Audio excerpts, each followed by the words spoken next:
Bonjour à tous, ici donc Jérémy, je viens vous présenter aujourd'hui une vidéo sur le remplissage de sa déclaration d'impôt en France pour sa deuxième année d'expatriation. Comme vous le savez, j'avais déjà fait une vidéo sur l'année de transition, c'est-à-dire quand vous veniez d'arriver, et je vous mettrai le lien dans la description, sur l'année où vous étiez bancal entre votre expatriation et le fait que vous étiez encore en France. Là, c'était la première année d'imposition, et là, nous sommes maintenant à la deuxième année d'imposition fiscale en tant qu'expatrié, et on va dépatouiller tout ça ensemble. Vous devez savoir que même si vous n'êtes plus résident, que vous avez quitté la France et que vous ne comptez pas revenir, vous restez quand même un citoyen français et vous devez quand même remplir votre déclaration fiscale en France. Ne faites pas l'erreur de vous dire vous ne reviendrez pas et vous restez quand même un citoyen français jusqu'à déchéance de la nationalité si vous le souhaitez, et vous devez remplir, même si vous n'avez pas d'impôt à payer, même si pour vous c'est terminé, vous n'avez plus de revenus de source française, vous allez quand même devoir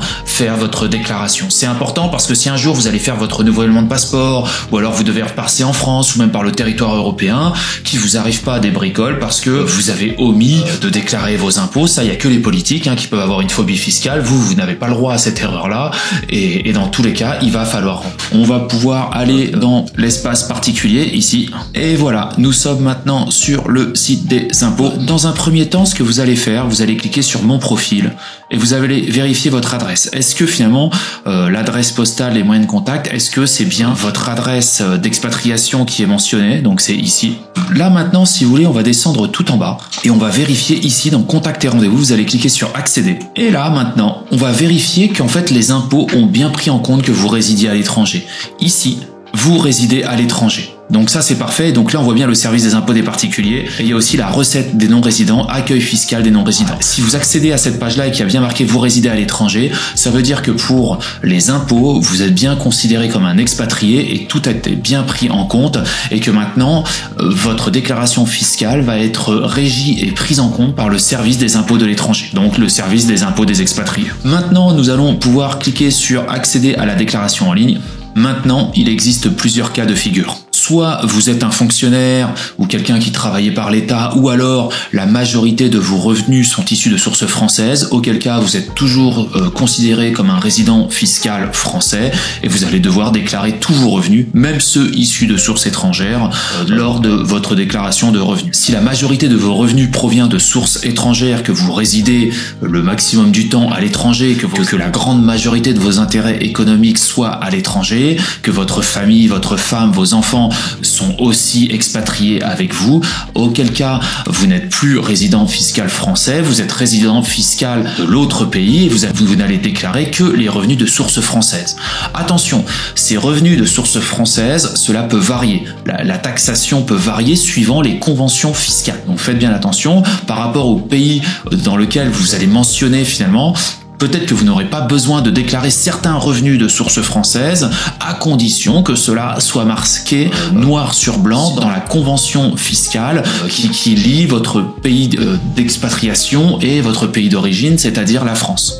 À condition aussi que dans cette même convention fiscale, vous soyez considéré comme un résident fiscal étranger. Il y a déjà la définition donc dans la convention fiscale de ce qui définit le résident fiscal. Si vous rentrez dans cette case, regardez par rapport au type de vos revenus, si certains de vos revenus sont soumis à cette convention, et peut-être que vous allez avoir une taxation ou alors une déclaration spécifique suivant ce qui est mentionné dans la convention. Et c'est une convention différente pour chaque pays. S'il n'y a pas de convention fiscale entre les deux pays, c'est le droit interne français qui s'applique à l'heure actuelle. Donc ce droit définit aussi déjà si vous êtes résident fiscal, et je vous ai déjà expliqué à l'instant si vous étiez résident fiscal ou non, et auquel cas dans le droit interne français ne seront fiscalisés que si vous êtes considéré comme résident fiscal à l'étranger et qu'il n'y a pas de convention. Cela sera uniquement vos revenus fiscaux issus de sources françaises. Ce que vous devez savoir aussi, c'est que bien qu'étant résident fiscal étranger,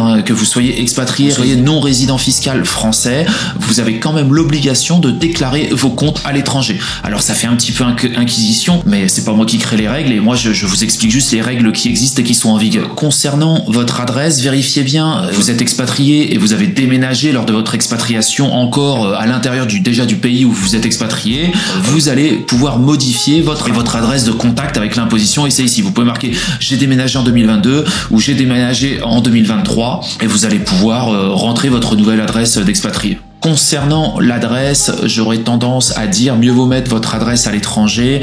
Comme ça, il n'y a pas de source d'ambiguïté. Si vous êtes expatrié et que vous ne vivez que dans votre pays d'expatriation, cela ne sert à rien de mettre une adresse de correspondance française. Ça peut prêter à confusion avec le fisc qui va se dire « Oh, il a encore une résidence en France » et de là, ça va faire peut-être tout un tas de problèmes. Peut-être mieux vaut-il mettre votre adresse d'expatrié directement. Concernant la rubrique des non-résidents, êtes-vous fonctionnaire en poste à l'étranger? Donc là, vous allez devoir oui ou non. Évidemment, si vous êtes fonctionnaire en poste à l'étranger, inutile de vous dire que vous allez être fiscalisé. Donc là, votre situation familiale, là vous allez absolument tout remarquer. C'est exactement comme votre déclaration fiscale d'origine, vous allez tout marquer, vos enfants à charge. Ici, tout simplement, vous allez marquer si vous aviez des comptes. Alors, il faut savoir, si vous aviez des comptes bancaires en France et que vous aviez touché des intérêts, vous allez devoir les déclarer en France, depuis vos comptes bancaires uniquement français, bien entendu. Si vous aviez des actions boursières, si ce sont des valeurs issues de l'étranger, c'est-à-dire des actions étrangères, évidemment vous n'avez pas à les déclarer ici. Si vous avez des actions françaises cotées sur la bourse de Paris, ce sont des revenus issus de sources françaises. Attention, ceci étant, si vous êtes lié par une convention fiscale entre les deux pays, bien souvent ces revenus ne seront soit vous n'avez pas à les déclarer, soit vous devez les déclarer, et ça c'est marqué dans la convention, et auquel cas vous aurez peut-être un taux spécial qui sera moindre. Si vous aviez perçu des salaires en France, des rentes immobilières en France, vous allez devoir les déclarer aussi ici et cocher la case des revenus fonciers, car sauf si c'est marqué dans la convention fiscale qui lie votre pays d'expatriation et votre pays à vous, les revenus fonciers sont imposables en France. Mais pas tout le temps, cela dépend des conventions fiscales. Si vous perceviez des revenus en même temps encore d'auto-entrepreneur ou de chef d'entreprise en France, bien entendu, vous allez devoir les déclarer, sauf toujours comme si c'est marqué dans la convention fiscale, mais selon le droit interne français, vous allez devoir les déclarer ici et vous serez imposé ici même si vous êtes expatrié. Idem pour les pensions retraites. Je précise que si vous touchiez des pensions, des retraites, sauf convention fiscale toujours, vous êtes considéré comme un résident fiscal français. Si vous touchez uniquement une retraite, la retraite est un revenu de source française en fait. Bien entendu, en tant que directeur d'entreprise, tout ce qui est émolument provenant de source française, c'est identique. Vous allez devoir le déclarer ici. Compte à l'étranger, revenus de source étrangère, reprise, réduction. Alors dans certains cas, et ça dépend, pour lisser les impôts entre l'impôt français, vous pouvez aussi, si vous le souhaitez, tout déclarer.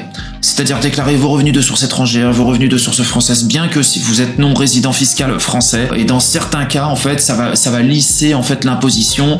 Alors aussi, ça dépend des conventions fiscales. Et vous paierez peut-être moins d'impôts sur vos revenus de source française. En fait, vous cochez ici bénéficier du taux moyen d'imposition s'il est plus favorable. Voilà, en tant que non résident. Mais là, vous allez devoir tout déclarer par contre. Et ça fait un sacré boulot. Enfin, tout dépend après de vos sources de revenus. Ici, tout simplement, ce sont les comptes à l'étranger. Pour déclarer vos comptes à l'étranger, si vous aviez encore, et je vais vous dire, si vous aviez ouvert un nouveau compte à l'étranger pendant que vous étiez non résident, donc pendant votre expatriation, vous êtes censé le déclarer. Vous voyez, là, ça vous dit une phrase intéressante. Vous êtes non résident et vous n'avez pas opté pour bénéficier du taux d'imposition moyen. Êtes-vous sûr de ne pas vouloir calculer votre taux d'imposition moyen? Il pourrait être plus avantageux. Donc là, ça va vous marquer vos revenus. Si vous aviez touché des dividendes de source française, des revenus, vous allez mettre tous vos revenus ici. Si vous restez des trucs d'épargne retraite et tout, là aussi, vous allez devoir tout remplir. Réduction et crédit d'impôt, là, si vous êtes expatrié, je pense pas que vous y ayez droit. Enfin, moi, de toute façon, même en étant résident fiscal français, j'ai jamais eu droit à tout ça. Donc, réduction, ça, je sais pas à quoi c'est tout ça. Ça sert réduction, crédit d'impôt, je sais pas quoi. Prélèvement à la source, là, si vous avez eu des prélèvements à la source et tout ça, ok.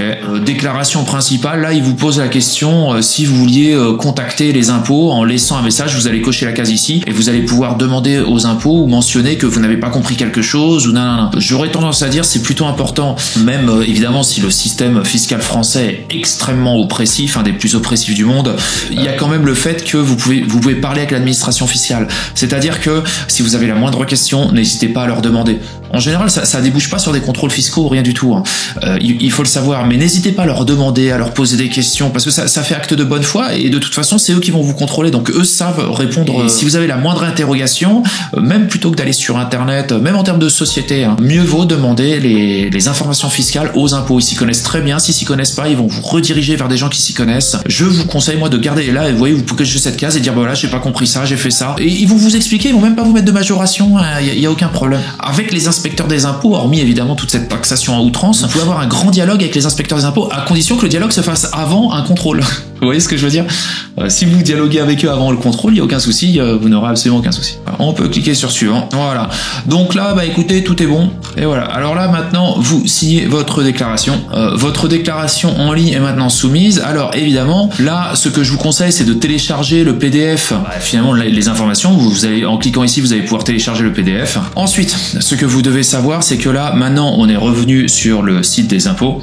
On va cliquer ici, voilà. Vous pouvez maintenant corriger votre déclaration. Si vous avez eu un problème, et vous pouvez la corriger sans que ça fasse de problème au niveau de l'administration, sans que ça fasse de majoration avant la date butoir de la déclaration de revenus. Donc surtout, n'hésitez pas à relire, à vérifier, et voilà. Et donc, une fois que c'est fait, peut-être même que vous allez recevoir finalement un remboursement des impôts dans certains cas. Et donc, vous n'allez pas payer d'impôts, et vu que vous aviez payé sur la première tranche, en fait, vous aviez déjà payé de la CSG qui devait vous rembourser de votre première année finalement à cheval, et vu qu'ils peuvent pas vous la rembourser, et étant donné que vous êtes maintenant expatrié, il y a de grandes chances peut-être que les impôts vous reversent de l'argent sur finalement sur des émoluments qui avaient déjà été payés de l'année dernière. Donc ce que je viens de vous montrer, ceci est à faire chaque année jusqu'à votre mort, ou alors jusqu'à ce que vous fassiez la déchéance de nationalité, ou alors jusqu'à ce... D'ailleurs, si vous revenez en France, vous allez devoir continuer à le faire, donc voilà. Le seul moyen, si vous ne voulez plus jamais faire votre déclaration de revenus, c'est la déchéance de nationalité, de prendre la nationalité d'un autre pays. N'hésitez pas à vous inscrire, et je n'hésiterai pas à vous refaire de nouvelles vidéos.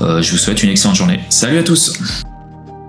Un grand merci pour avoir visionné cette vidéo en entier. Si cette vidéo vous a plu, n'hésitez pas à vous inscrire sur ma chaîne et à liker cette vidéo. Un petit pouce bleu fait toujours plaisir et m'encourage dans mon travail. Je vous encourage aussi à laisser un commentaire si vous avez des remarques par rapport à la vidéo ou bien à la réalisation. Merci à tous et à bientôt.